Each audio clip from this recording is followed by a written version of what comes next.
Leitura do livro A Ecologia da Liberdade, o Surgimento e a Dissolução da Hierarquia, de Murray Bookchin, e tradução de Ernesto Kramer. Introdução. Este livro foi escrito para satisfazer a necessidade de uma ecologia social consistentemente radical, uma ecologia da liberdade. Estava amadurecendo em minha mente desde 1952, quando me tornei consciente da crescente crise ambiental que assumia proporções tão monumentais uma geração depois. Naquele ano, publiquei um artigo em tamanho de volume, The Problems of Chemicals in Food. Devido à minha formação intelectual marxista primitiva, o artigo examinou não apenas a poluição ambiental, mas também suas origens sociais profundas. As questões ambientais desenvolveram-se em minha mente como questões sociais, e os problemas da ecologia natural tornaram-se problemas da ecologia social, uma expressão pouco em uso na época. O assunto nunca me deixou. Na verdade, suas dimensões eram para ampliar e aprofundar imensamente. No início dos anos 60, meus pontos de vista poderiam ser resumidos em uma formulação bastante nítida. A própria noção da dominação da natureza pelo homem decorre da verdadeira dominação humana pelo ser humano. Para mim, esta foi uma reversão de conceitos de longo alcance. Os muitos artigos e livros que publiquei nos anos seguintes a 1952, começando com Nosso Ambiente Sintético, de 1963, e continuando com Toward an Ecological Society, de 1980, foram em grande parte explorações desse tema fundamental. Como uma premissa levou a outra, ficou claro que um projeto altamente coerente estava se formando em meu trabalho, a necessidade de explicar o surgimento da hierarquia social e da dominação e elucidar os meios, a sensibilidade e a prática que poderiam produzir uma sociedade ecológica verdadeiramente harmoniosa. Meu livro Post-Scarcity Anarchism, de 1971, foi pioneiro nessa visão.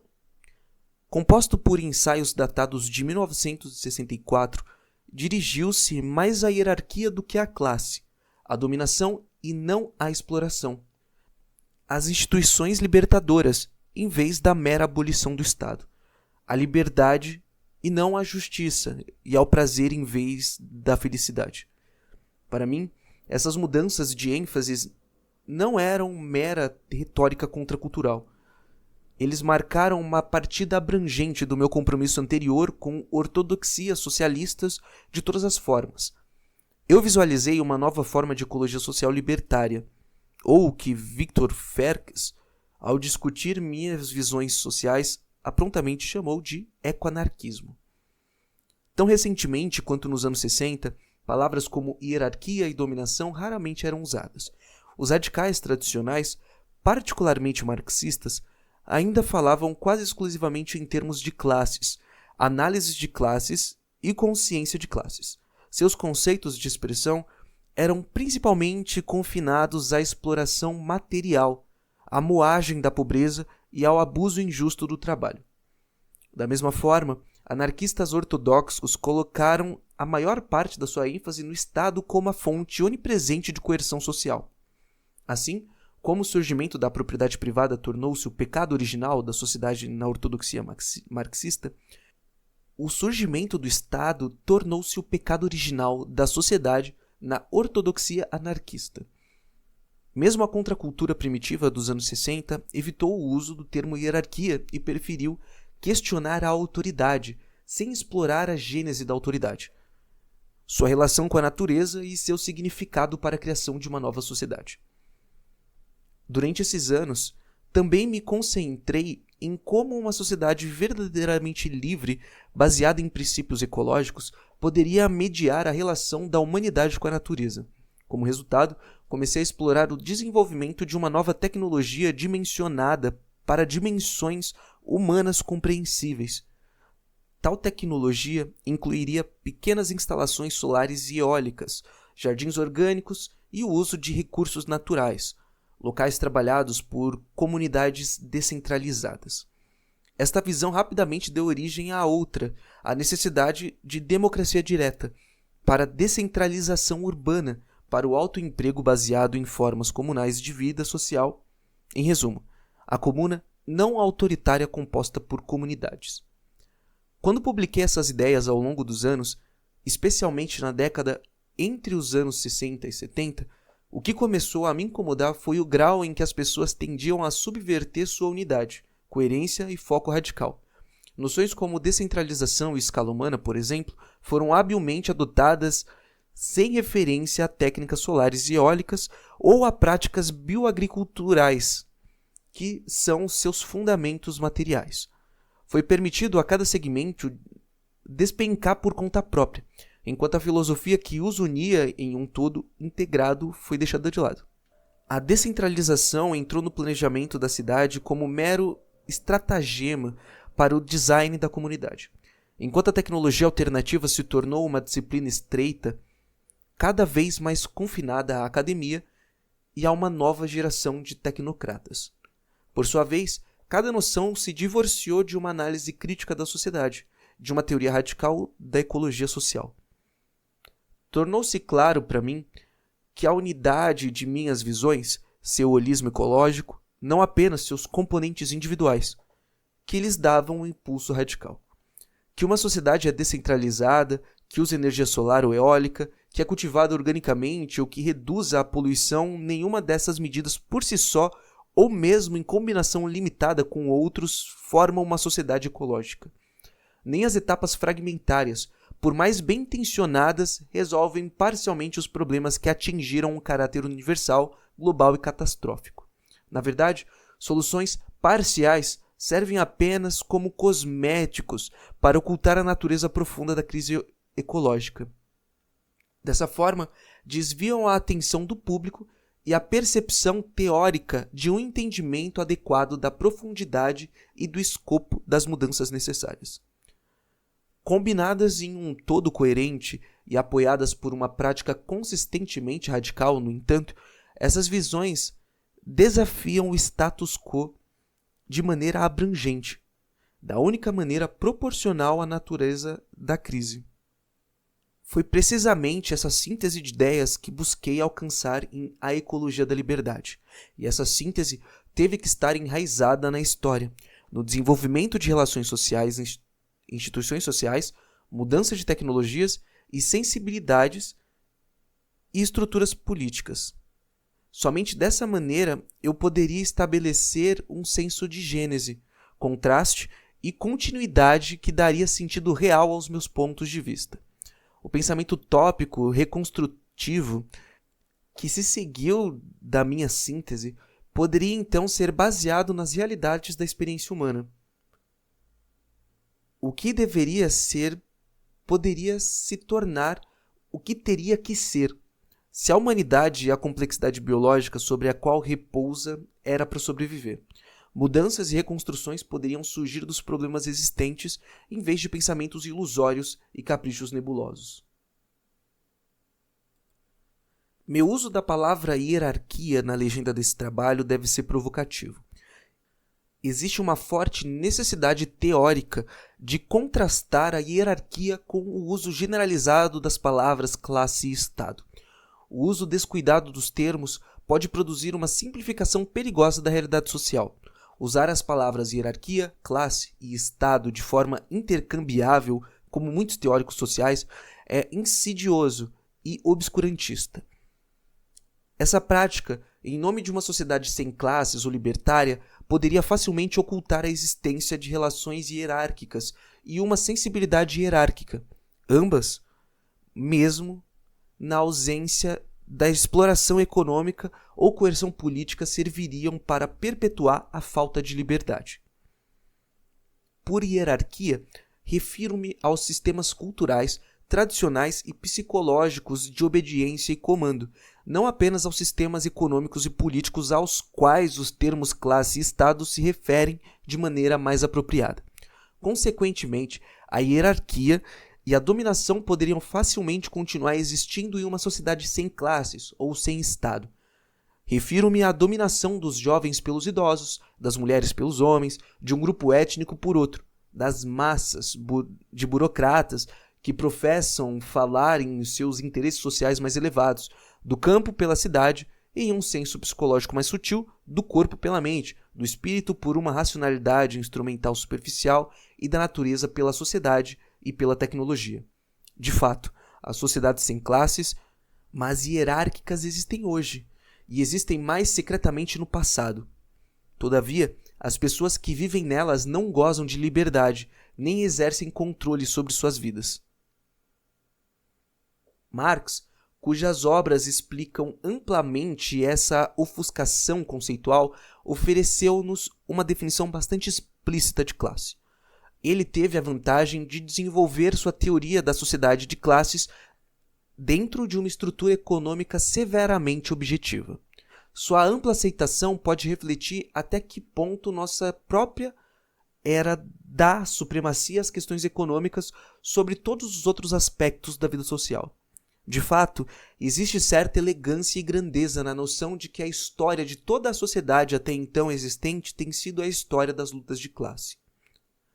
Simplificando, uma classe dominante é o estado social privilegiado que possui ou controla os meios de produção e explora uma massa maior de pessoas. A classe governada que trabalha essas forças produtivas. Relacionamentos de classes são essencialmente relações de produção baseadas na propriedade da terra, ferramentas, máquinas e produtos resultantes. Exploração, por sua vez, é o uso de o trabalho dos outros para suprir suas próprias necessidades materiais, de luxo e lazer, e para acúmulo e renovação produtiva da tecnologia. Ali se pode-se dizer que a questão da definição de classe descansa, e com ela o famoso método de Marx de análise de classe, como o autêntico desenrolar das bases materiais, dos interesses econômicos, das ideologias e da cultura. A hierarquia, embora inclua a definição de classe de Marx e até dê origem à sociedade de classes historicamente, vai, além disso, imputada a uma forma amplamente econômica de estratificação.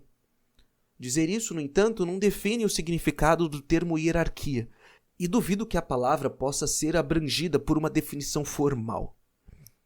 Eu o vejo histórica e existencialmente como um sistema complexo de comando e obediência, no qual as elites desfrutam de vários graus de controle sobre seus subordinados sem necessariamente explorá-los.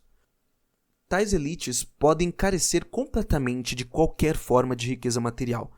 Eles podem até ser despojados da mesma forma que a elite guardiã de Platão era socialmente poderosa, mas materialmente pobre. A hierarquia não é meramente uma condição social. É também um estado de consciência, uma sensibilidade para com os fenômenos em todos os níveis da experiência pessoal e social.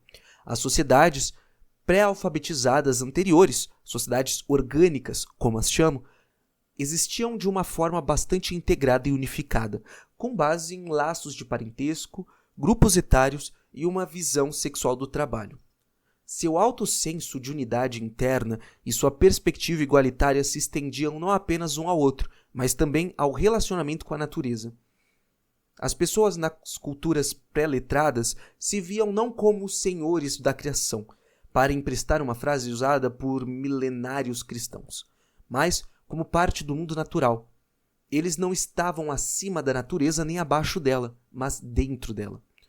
Nas sociedades orgânicas, as diferenças entre indivíduos, faixas etárias, sexos e entre a humanidade e a variedade natural de fenômenos vivos e não vivos foram vistas, para usar a frase soberba de Hegel, como uma unidade de diferenças ou unidade de diversidade, não como hierarquias. A perspectiva deles era distintamente ecológica e, a partir dessa perspectiva, eles quase inconscientemente derivaram um conjunto de valores que influenciaram seu comportamento em relação aos indivíduos em suas próprias comunidades e no mundo da vida. Como afirmo nas páginas seguintes, a ecologia não conhece rei dos animais nem criaturas humildes. Esses termos vêm da nossa própria mentalidade hierárquica. Pelo contrário, lida com ecossistemas nos quais os seres vivos são interdependentes e desempenham papéis complementares na perpetuação da estabilidade da ordem natural. Gradualmente, as sociedades orgânicas começaram a desenvolver formas menos tradicionais de diferenciação e estratificação. Sua unidade primordial começou a desmoronar. A esfera sociopolítica ou civil da vida se expandiu, dando eminência crescente aos idosos e homens da comunidade, que agora reivindicavam essa esfera como parte da divisão do trabalho tribal. A supremacia masculina sobre as mulheres e as crianças surgiu principalmente como resultado das funções sociais do homem nas funções comunitárias, que não eram de forma alguma exclusivamente econômicas, como os teóricos marxistas queriam que acreditássemos. A astúcia masculina na manipulação das mulheres deveria aparecer mais tarde. Até essa fase da história, ou pré-história, os idosos e os homens raramente exerciam papéis socialmente dominantes, porque sua esfera civil simplesmente não era muito importante para a comunidade. De fato, a esfera civil foi marcadamente contrabalanceada pelo enorme significado da esfera doméstica da mulher. As responsabilidades domésticas e reprodutivas eram muito mais importantes nas sociedades orgânicas primitivas do que assuntos políticos e militares. A sociedade primitiva era profundamente diferente da sociedade contemporânea, em seus arranjos estruturais e nos papéis desempenhados por diferentes membros da comunidade. Contudo, mesmo com o surgimento da hierarquia, ainda não havia classes econômicas ou estruturas estatais, nem pessoas materialmente exploradas de maneira sistemática. Certos estratos, como os anciões e os xamãs, e, em última análise, os homens em geral, começaram a reivindicar privilégios para si mesmos, geralmente apenas como questões de prestígio baseadas no reconhecimento social e não em ganhos materiais. A natureza desses privilégios, se é que podem ser chamados, requer uma discussão mais sofisticada do que a recebida até o momento, e tentei examiná-los cuidadosamente com detalhes consideráveis. Somente mais tarde começaram a aparecer as classes econômicas e a exploração econômica, eventualmente a serem seguidas pelo Estado com seus apetrechos burocráticos e militares de longo alcance. Mas a dissolução das sociedades orgânicas em sociedades hierárquicas de classe e políticas ocorreu de forma desigual e erraticamente, mudando de um lado para o outro por longos períodos de tempo. Podemos ver isso de maneira mais impressionante nas relações entre homens e mulheres, particularmente em termos dos valores que foram associados a mudanças de papéis sociais.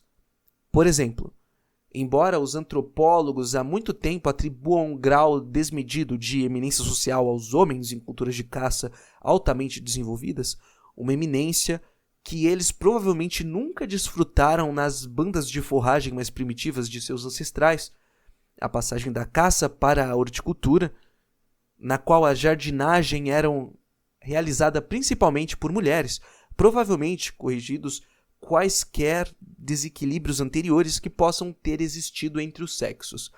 O caçador agressivo e a passiva catadora de comida são as imagens teatralmente exageradas que os antropólogos do sexo masculino de uma época passada infligiram a seus indivíduos aborígenes selvagens. Mas, certamente, tensões e vicissitudes de valores, além das relações sociais, devem ter fervido dentro das comunidades primordiais de caça e coleta. Para negar a própria existência das tensões de atitude latentes que devem ter existido entre caçador, que teve que matar por sua comida e depois fazer guerra contra seus semelhantes, e a catadora de alimentos, que procurou sua comida e depois a cultivou, tornaria muito difícil explicar por que o patriarcado e suas duras perspectivas agressivas surgiram. Embora as mudanças que adotei tenham sido tecnológicas e parcialmente econômicas, como termos como coletores de alimentos, caçadores e horticultores parecem implicar, não devemos assumir que essas mudanças sejam diretamente responsáveis por mudanças no status sexual. Dado o nível de diferença hierárquica que emergiu nesse período inicial da vida social, mesmo em uma comunidade patricêntrica, as mulheres ainda não eram abjetas inferiores aos homens, nem os jovens foram colocados em sombria subjugação aos idosos. De fato, a aparência de um sistema de classificação que conferia privilégios a um extrato em relação a outro, notadamente os idosos sobre os jovens, era, à sua maneira, uma forma de compensação que refletia com mais frequência as características igualitárias da sociedade orgânica do que as características autoritárias de outras sociedades. Quando o número de comunidades hortícolas começou a se multiplicar a um ponto em que a terra cultivável se tornou relativamente escassa e a guerra cada vez mais comum, os guerreiros mais jovens começaram a desfrutar de uma eminência sociopolítica que os tornava os grandes homens da comunidade, compartilhando o poder civil com os idosos e xamãs. Durante todo o tempo, costumes, religiões e sensibilidades matricêntricas coexistiram com os patricêntricos, de modo que as características mais severas do patriarcado estavam frequentemente ausentes durante esse período de transição. Seja matricêntrico ou patricêntrico, o antigo igualitarismo da sociedade orgânica permeava a vida social e desaparecia apenas lentamente, deixando muitos restos vestigiais muito tempo depois que a sociedade de classe se apegava aos valores e sensibilidades populares. O Estado, as classes econômicas e a exploração sistemática dos povos subjugados seguiram um desenvolvimento mais complexo e prolongado do que os teóricos radicais reconheciam em seus dias. Suas visões das origens das sociedades de classe e políticas eram, em vez disso, o culminar de um desenvolvimento anterior e ricamente articulado da sociedade em formas hierárquicas. As divisões da sociedade orgânica cada vez mais elevavam os idosos à supremacia sobre os jovens, os homens à supremacia sobre as mulheres, o xamã e depois a corporação sacerdotal à supremacia sobre a sociedade leiga. Uma classe a supremacia sobre outra e as formações estatais a supremacia sobre a sociedade em geral. Para o leitor imbuído da sabedoria convencional de nossa época, não posso enfatizar muito fortemente que a sociedade na forma de bandos, famílias, clãs, tribos, confederações tribais, aldeias e até municípios há muito tempo antecede as formações estatais. O Estado, com seus especialistas, funcionários, burocratas e exércitos, emerge muito tarde no desenvolvimento social desumano, geralmente muito além do limiar da história. Permaneceu em nítido conflito com estruturas sociais coexistentes como guildas, bairros, sociedades populares, cooperativas, reuniões da cidade e uma grande variedade de assembleias municipais. Mas a organização hierárquica de todas as diferenças não terminou com a estruturação da sociedade civil em um sistema institucionalizado de obediência e comando. Com o tempo, a hierarquia começou a invadir campos da vida menos tangíveis.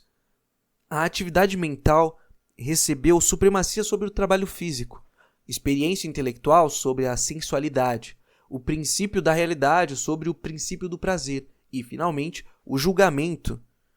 A moralidade e o espírito foram permeados por um autoritarismo inefável que deveria assumir seu domínio vingativo sobre a linguagem e as formas mais rudimentares de simbolização. A visão da diversidade social e natural foi alterada de uma sensibilidade orgânica que vê diferentes fenômenos como uma unidade na diversidade e uma mentalidade hierárquica que classificava os fenômenos mais minúsculos em pirâmides mutuamente antagônicas, erguidas em torno de noções de inferior e superior. E o que começou como uma sensibilidade evoluiu para um fato social concreto. Assim, o esforço para restaurar o princípio ecológico da unidade na diversidade tornou-se um esforço social por direito próprio, um esforço revolucionário que deve reorganizar a sensibilidade para reorganizar o mundo real. Uma mentalidade hierárquica promove a renúncia aos prazeres da vida. Isso justifica o trabalho, a culpa e o sacrifício pelos inferiores. O prazer e a gratificação indulgente de virtualmente todo capricho por seus superiores.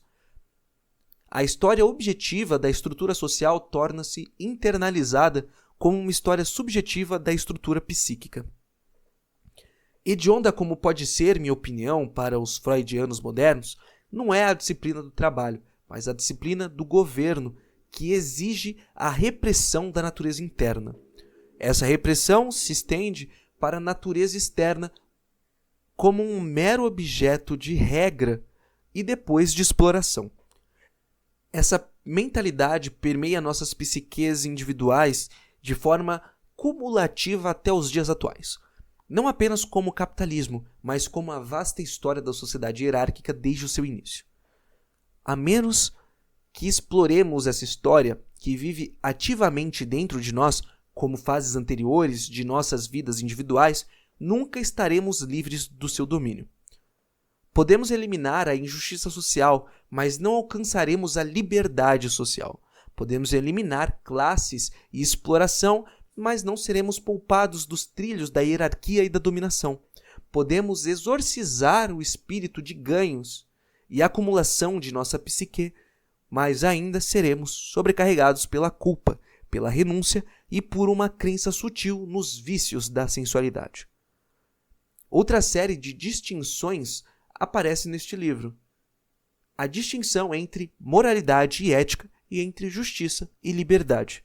A moralidade, como uso esse termo, denota padrões conscientes de comportamento que ainda não foram submetidos a análises racionais completas por uma comunidade.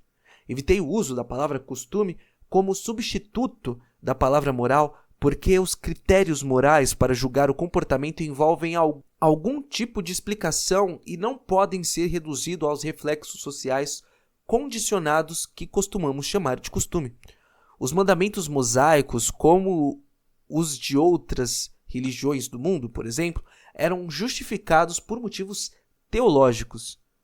Eram as palavras sacrossantas do Senhor, as quais podemos razoavelmente desafiar hoje, porque não estão fundamentadas na razão.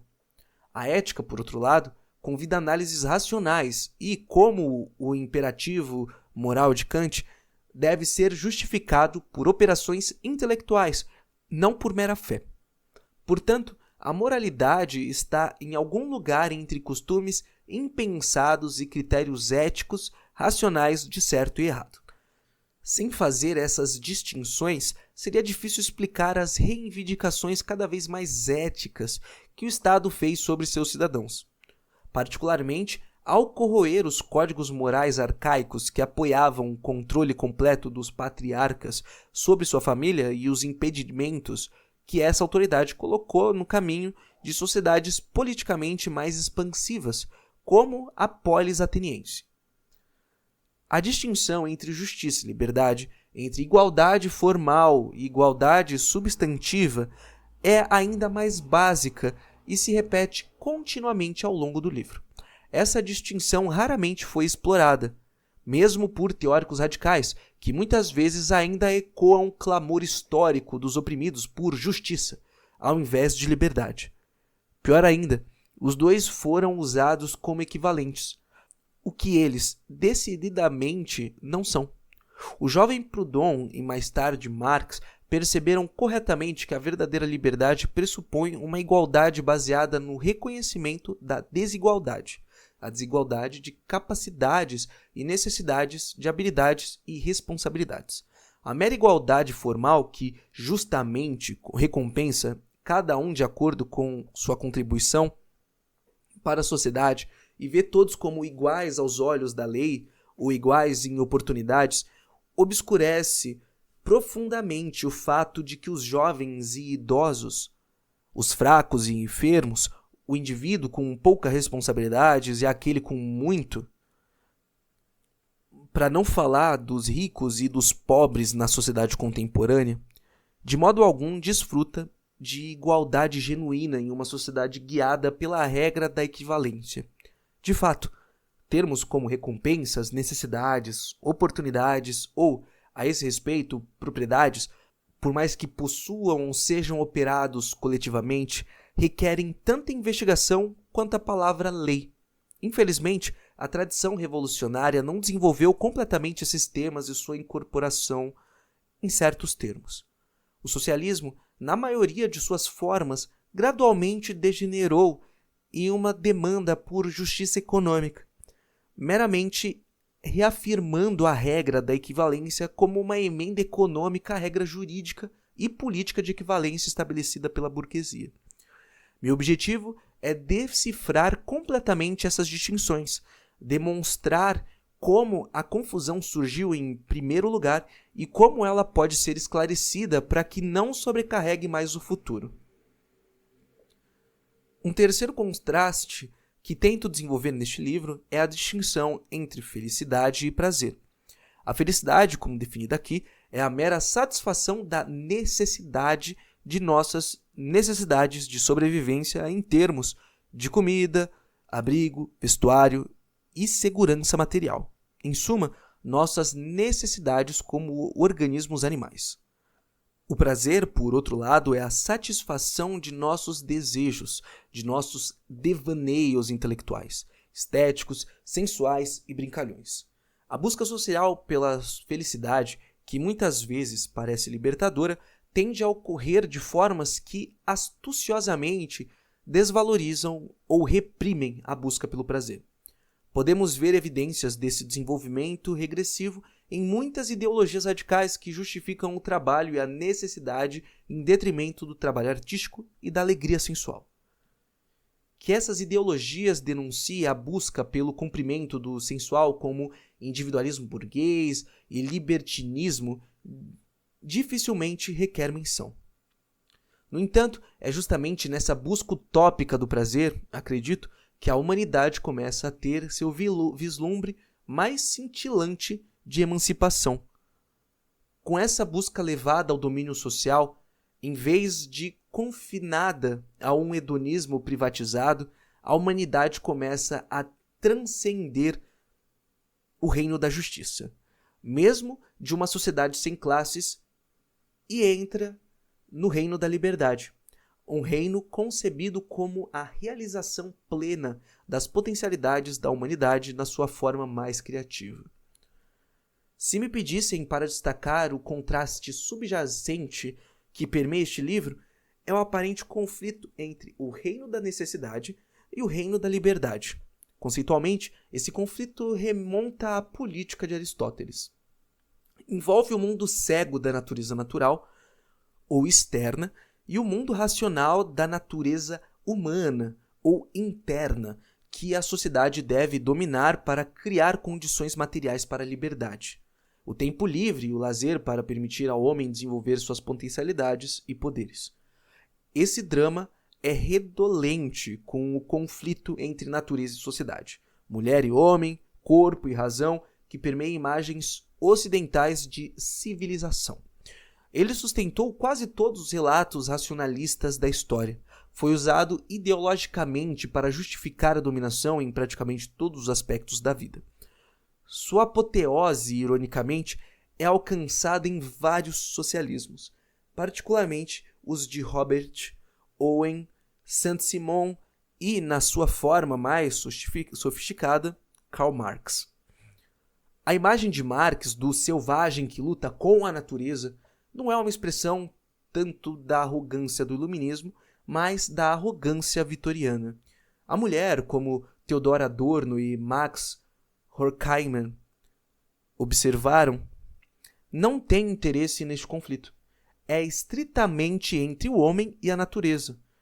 Do tempo de Aristóteles ao de Marx, a divisão é considerada inevitável. A diferença entre necessidade e liberdade pode ser reduzida por avanços tecnológicos que dão ao homem uma ascensão cada vez maior sobre a natureza, mas nunca pode ser superada.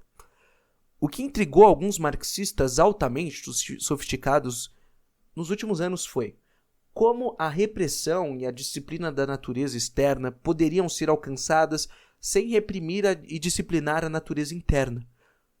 Como a natureza natural poderia ser mantida a reboque sem subjugar a natureza humana. Minha tentativa de desvendar esse enigma envolve um esforço para lidar com o mítico selvagem dos vitorianos, para investigar a natureza externa e sua relação com a natureza interna, para dar sentido ao mundo da necessidade, natureza, em termos da capacidade do mundo de liberdade, sociedade, para colonizá-lo e libertá-lo. Minha estratégia é reexaminar a evolução e o significado da tecnologia sobre uma luz ecológica. Tentarei verificar como o trabalho deixou de ser atraente e brincalhão e se transformou em trabalho oneroso. Por isso, sou levado a uma drástica reconsideração da natureza e estrutura da técnica, do trabalho e do metabolismo da humanidade com a natureza. Aqui eu gostaria de enfatizar que meus pontos de vista sobre a natureza estão ligados por uma noção razoavelmente heterodoxa da razão. Como Adorno e Horkheimer enfatizaram, a razão já foi percebida como uma característica imanente da realidade. De fato, como princípio organizador e motivador do mundo. Era vista como uma força inerente, como o logos, que dava significado e coerência à realidade em todos os níveis de existência. O mundo moderno abandonou essa noção e reduziu a razão à racionalização, isto é, a uma mera técnica para alcançar fins práticos. Logos, na verdade, foi simplesmente transformado em lógica. Este livro tenta recuperar essa noção de uma razão mundial imanente, embora sem as armações arcaicas e quase teológicas que tornam essa noção insustentável para uma sociedade mais instruída e secular. Na minha opinião, a razão existe na natureza como atributos auto-organizacionais da substância. É a subjetividade latente nos níveis inorgânicos e orgânicos da realidade que revela um esforço inerente à consciência.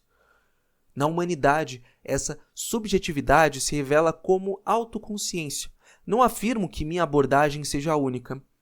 Uma extensa literatura que apoia a existência de um logos aparentemente intrínseco na natureza deriva principalmente da própria comunidade científica. O que tentei fazer aqui é lançar minhas especulações sobre a razão em termos distintamente históricos e ecológicos, livres das tendências teológicas e místicas que tantas vezes estragam as formulações de uma filosofia racional da natureza. Nos capítulos finais, tento explorar a interface entre a filosofia da natureza e a teoria social libertária. Também sou obrigado a recuperar a autêntica tradição utópica, particularmente como expressa por Rabelais, Charles Fourier e William Morris, entre os escombros do futurismo que a oculta. O futurismo, como exemplificado pelas obras de Hermann Kahn, apenas extrapola o hediondo presente para um futuro ainda mais hediondo e, assim, apaga as dimensões criativas e imaginativas da futuridade. Por outro lado, a tradição utópica procura permear a necessidade com liberdade, trabalho com brincadeira e até trabalhar com astúcia e festividade. Meu contraste entre utopismo e futurismo forma a base de uma reconstrução criativa e libertadora de uma sociedade ecológica, de um senso de missão e significado humanos à medida que a natureza se torna autoconsciente. Este livro começa com um mito nórdico, que descreve como os deuses devem pagar uma penalidade por buscar a conquista da natureza. Termina com um projeto social para promover essa penalidade, cuja raiz latina, poenalis, nos deu a palavra dor. A humanidade se tornará as divindades que criou em sua imaginação, embora sejam divindades dentro da natureza, não acima da natureza, como entidades sobrenaturais.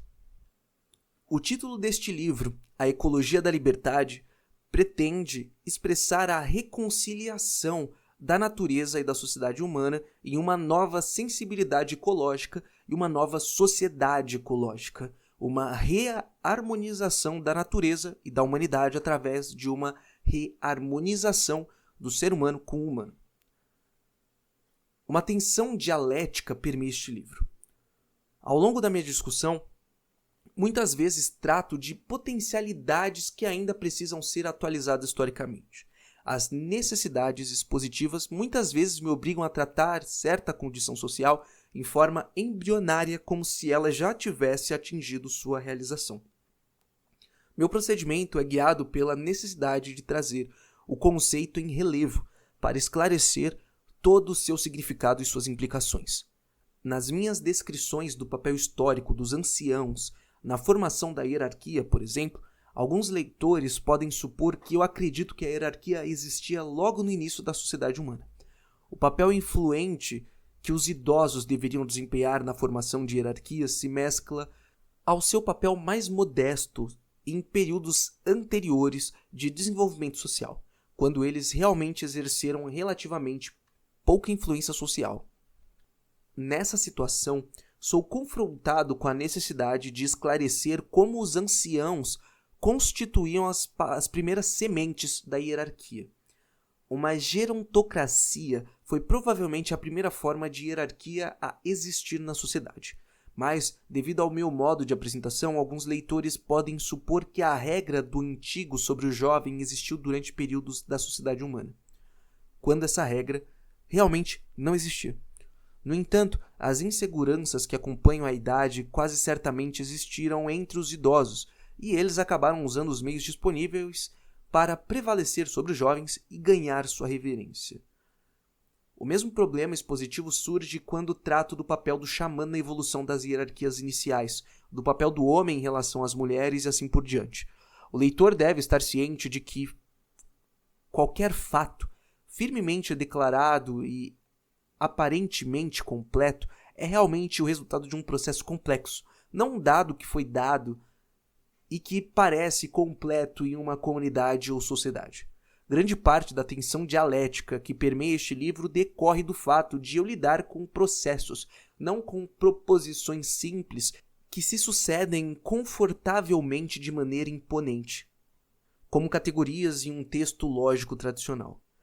Elites incipientes e potencialmente hierárquicas evoluem gradualmente.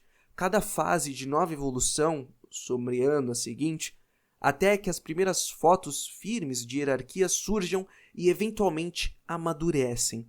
Seu crescimento é desigual e misturado.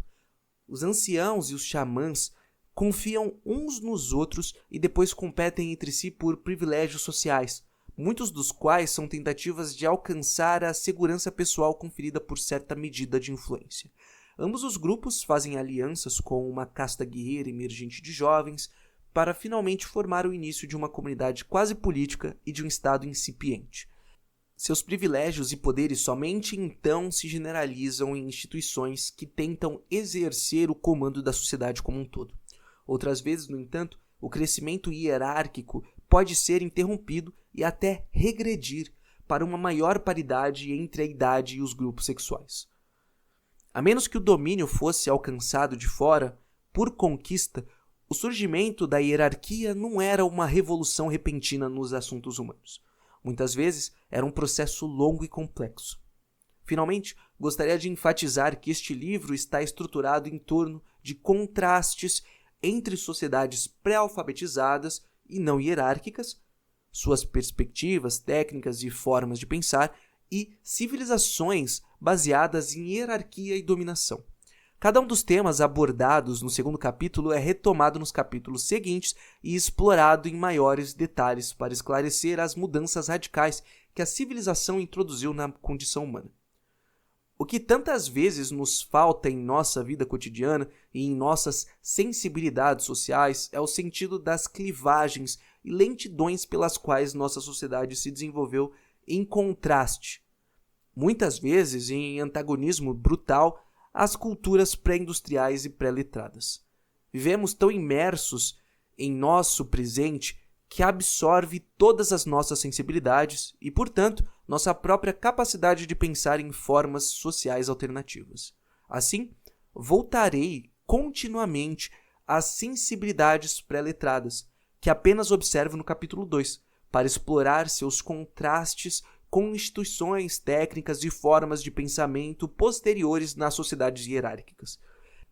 Este livro não marcha para o tamborilar das categorias lógicas, nem seus argumentos são transformados em um desfile imponente de épocas históricas nitidamente delineadas.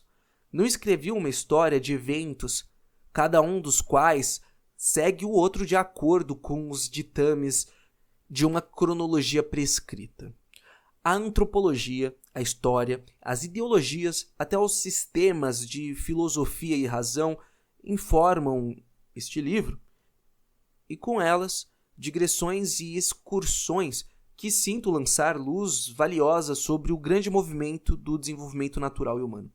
O leitor mais impaciente pode querer pular passagens e páginas que considera muito discursivas ou digressivas, mas este livro concentra-se em algumas ideias gerais que crescem de acordo com a lógica errática e, ocasionalmente, rebelde do orgânico, em vez do estritamente analítico. Espero que o leitor também queira crescer com este livro, experimentá-lo e entendê-lo de forma crítica e ofensiva, com certeza, mas com empatia e sensibilidade pelo desenvolvimento vivo da liberdade que ele representa e pela dialética que explora no conflito da humanidade com dominação.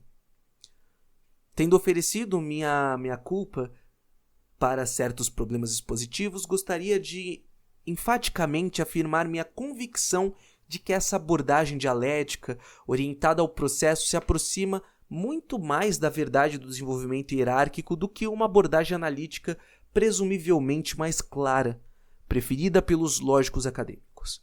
Ao olharmos para trás, ao longo de muitos milênios, nossos pensamentos e análises do passado são excessivamente informados por um longo desenvolvimento histórico que, evidentemente, faltava à humanidade primitiva.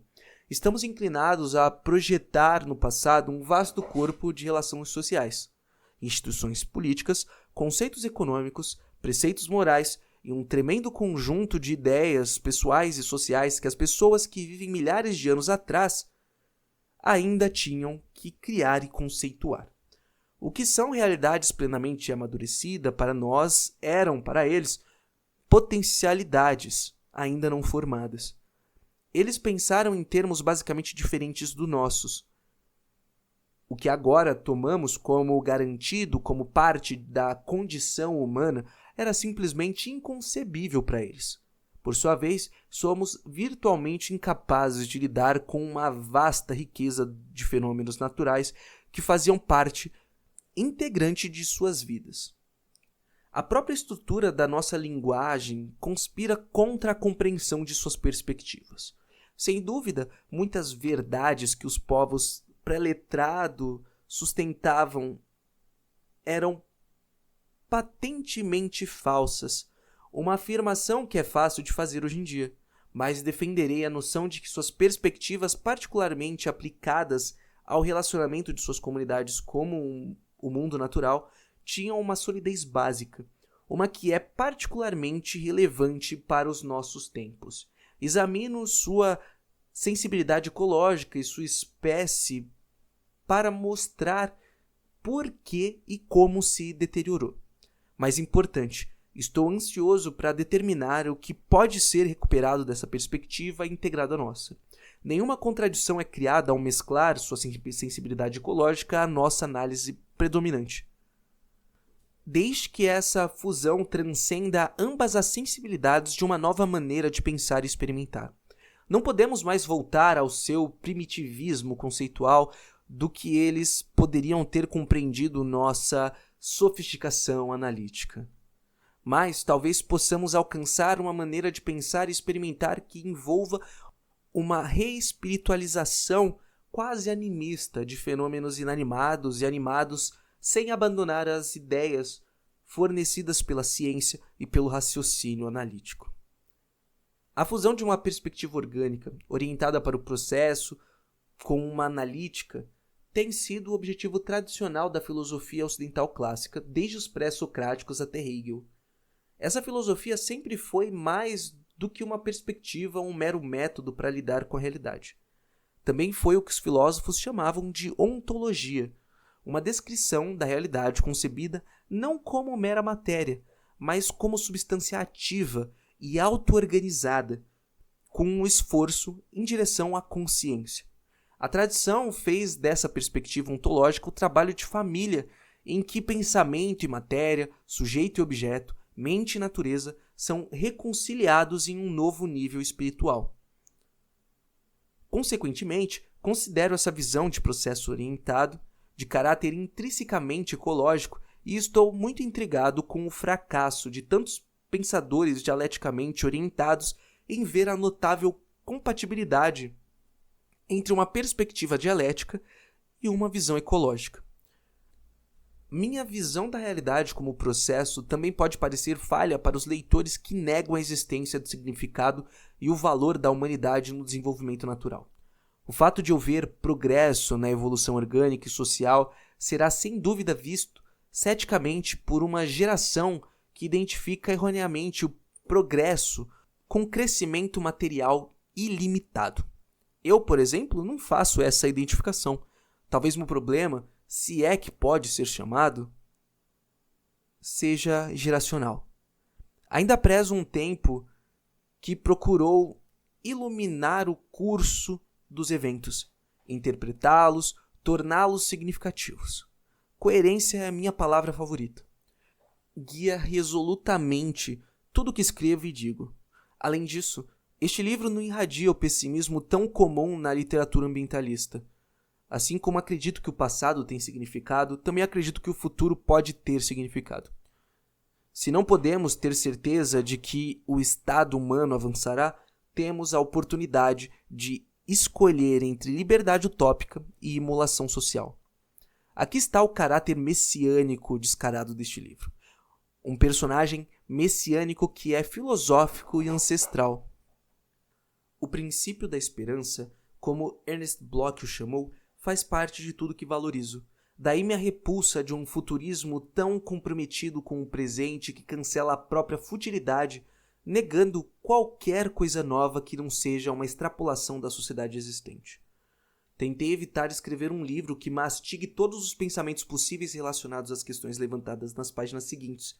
Eu não gostaria de transmitir esses pensamentos como um mingau pré-digerido a um leitor passivo. A tensão dialética que mais valorizo está entre o leitor de um livro e o escritor. As dicas, as sugestões, os pensamentos inacabados e os estímulos que incentivam o leitor a pensar por si mesmo. Em uma época de tanto fluxo, seria arrogante apresentar análise e receitas prontas. Antes, considero como responsabilidade de um trabalho sério estipular o pensamento dialético e ecológico. Para um trabalho que é tão simples, tão claro, tão não compartilhado, em uma palavra tão elitista que não exige emendas e modificações. O leitor terá de procurar em outro lugar. Este livro não é um programa ideológico, é um estímulo ao pensamento, um corpo coerente de conceitos que o leitor terá que terminar na privacidade de sua própria mente.